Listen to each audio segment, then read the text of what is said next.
Hey everyone, I'm making a video here because the ATF has gone cray-cray. Now we're seeing the ATF starting to pull a lot of shenanigans all here at the same time, or just in a very short span, and it's going to be a number of crazy things all going on here. So I'm going to try to just hit what all of them are. A lot of you that watch my channel probably are already aware of all this, but I'll put it out there for anyone else that is not. This may be a rambling, incoherent video. We shall see. So what this all goes down to was a decision by the ATF some time ago that they were going to go after things that make a firearm full auto. I'm putting full auto in quotes, and also going after pistol braces and the like. And so it's just a number of different things that have happened. One of these things including another YouTuber who has a lot bigger channel than me.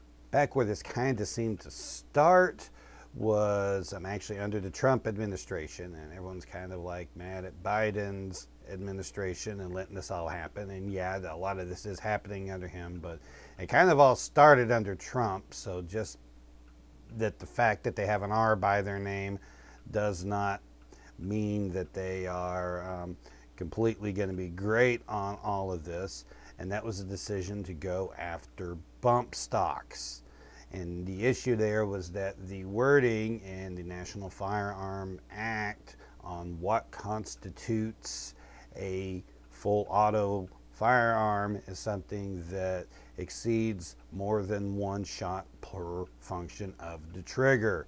So you pull the trigger once, it goes bang once, that's not full auto. You pull the trigger and it shoots more than once or a number of times, then it's full auto. Now some things like binary triggers have been able to skate by this by the argument that pulling back and then going forward are separate functions, because the law does say functions of a trigger. But what the bump stock essentially did was just was something to allow you to ramp up the number of functions of a trigger. You're still pulling the trigger more than one time.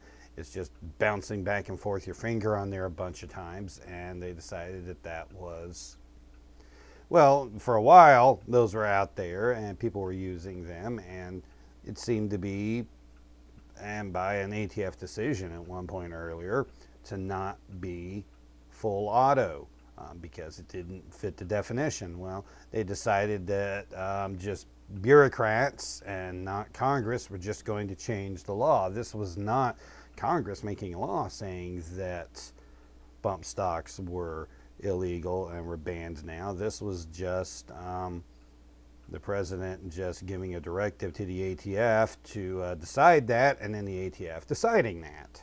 And you could argue if Congress did it, if it would even be constitutional, or if that would be a Second Amendment violation. But you know, we're not even looking at that. We're just looking at just some bureaucrats deciding that. And once that got going, the ball got rolling on a number of different things. Another one that kind of came up recently was the rare breed triggers forced reset trigger, or the FRT. This is something that the trigger had a forced reset where when you pull in, it would bounce back forward. So essentially you could just keep pressure on it and it would keep bouncing back and forth. And I'm familiar with something like that from paintball markers, that there's a couple of different ways that paintball markers, or essentially paintball guns, can have something like full auto. The most common one is electronic means, where the trigger, you just push it back and something electronic just keeps it going. But there is also something that some of the Tipman markers have, that the additional air that's sent out of it there is instead channeled into something that will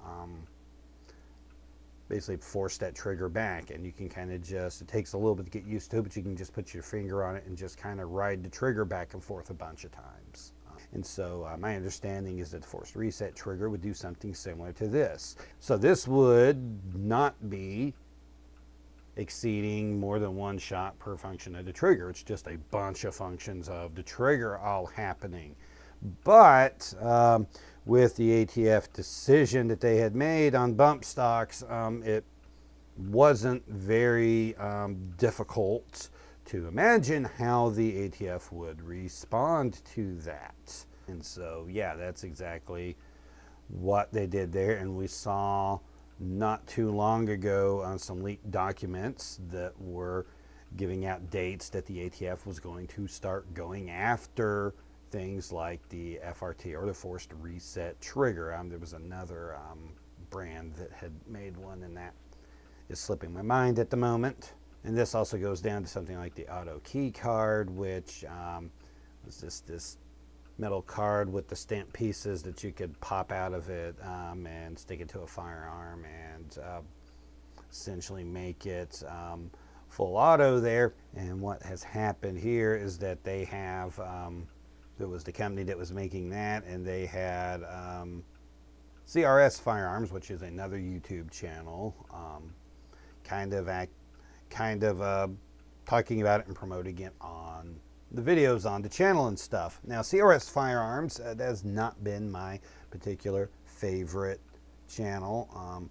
One thing that he really seems to be big on is that if he thinks that it is something that should be legal, then he is just going to go and do it. So he's basically just going to sit around and poke the bear with a stick, and you should know how the bear is going to react when you do that. At the very least, if you're going to do that sort of stuff, and basically just kind of, doing it in the ATF's face, you need to be like prepared to be able to deal with whatever the ATF does when they come back after you, because you know that they're going to do it.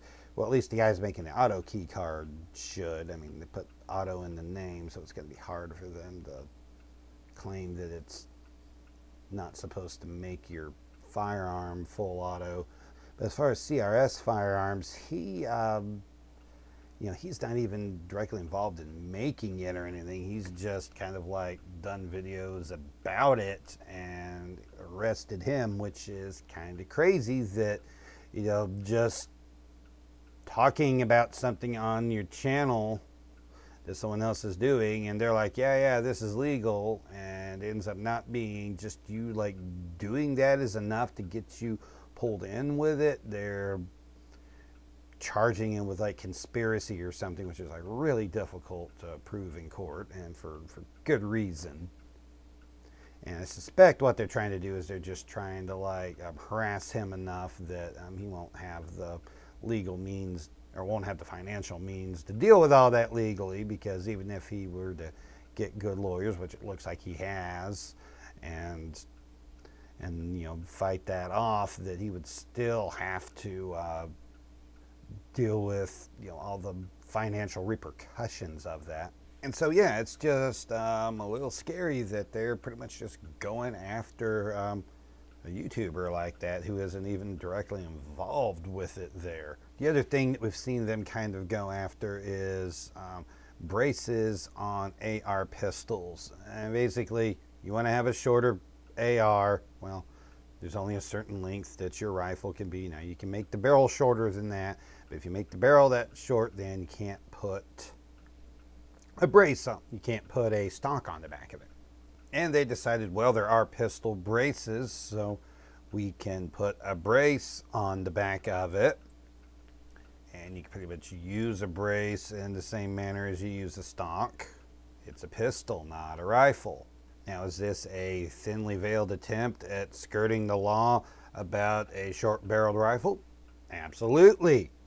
But, and this is the big but, the ATF at the time said it was fine that if you put a brace on the back of it, as long as you don't put a forward grip on it, you stick a forward grip on it. Now, that's supposed to be used for two hands, so then it is a rifle and not a pistol anymore. Yeah, they said for years that this was fine, and then they just decide, No, it's not. And they've put out in their directive where they're also going after the forced reset triggers and all, and apparently the auto key card here, that they are going to be going after pistol braces on rifles. And if you got one on there, they're look like that they are wanting to change that now and basically make all of those AR pistols, as long as you have that brace on it, illegal.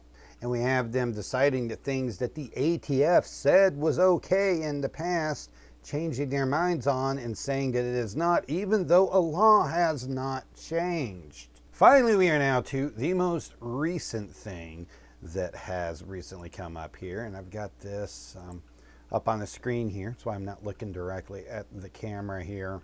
Now, back in November of last year, 2021, Gun Owners of America, GOA, had uncovered documents from the ATF showing that they had 54 million transaction records, or Form 4473s, that they had on file in a database.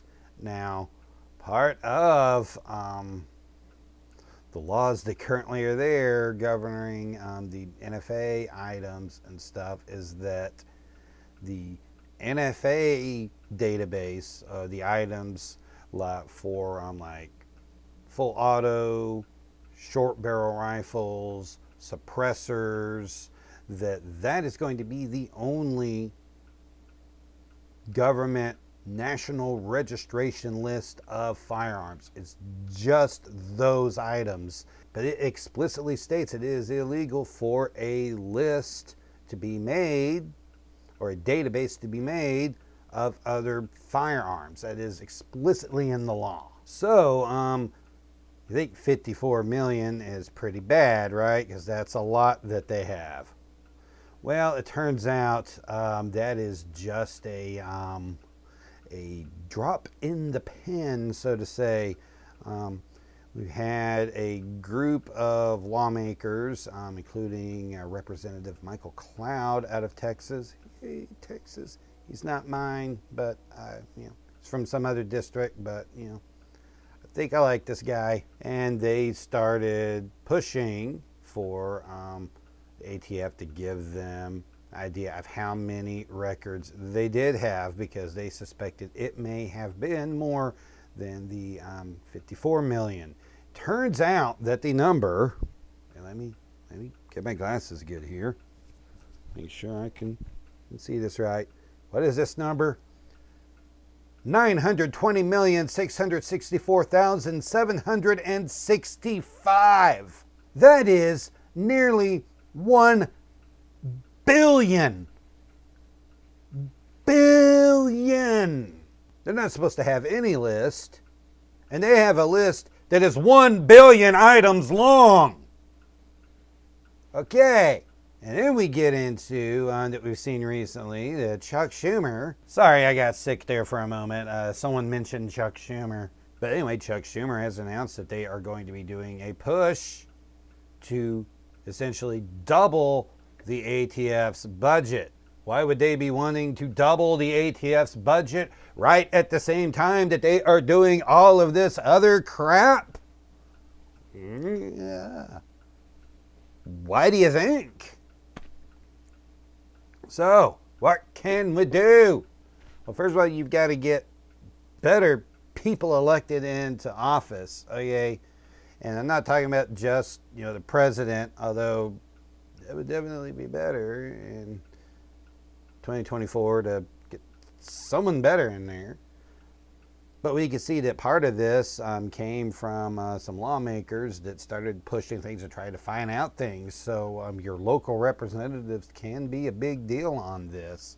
You also need to support organizations that actually want to help on this. That is not going to be the NRA. Well, they talk like they try, but then they don't do anything. And they just take money to buy themselves suits and stuff, and they are in all kinds of problems. Yeah, but the GOA is very good at this.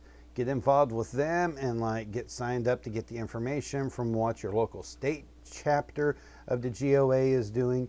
Look at your state gun rights organizations. There will usually be some of those. Some of those have an affiliation with the NRA, but look and see exactly what that relationship is. Some of them, it's just to be able to, a lot of them, it's just to be able to have the events and facilities and stuff that are members of them be able to get some of the benefits from the NRA, and it doesn't necessarily mean that they are part of the NRA. So take a look at that and figure that out. So anyway, just know what's happening there and stay informed on all that, because yeah, this is some crazy stuff that is happening. If you found this video useful, be sure to give it a thumbs up and a like. You can go down into the comment section and leave any thoughts you have down there. And if you're interested, you can also subscribe to my channel and click the little bell notification to make sure that you catch all the videos that I post so you don't miss anything. I'm Jeremy with Poindexter G, and we'll see you next time.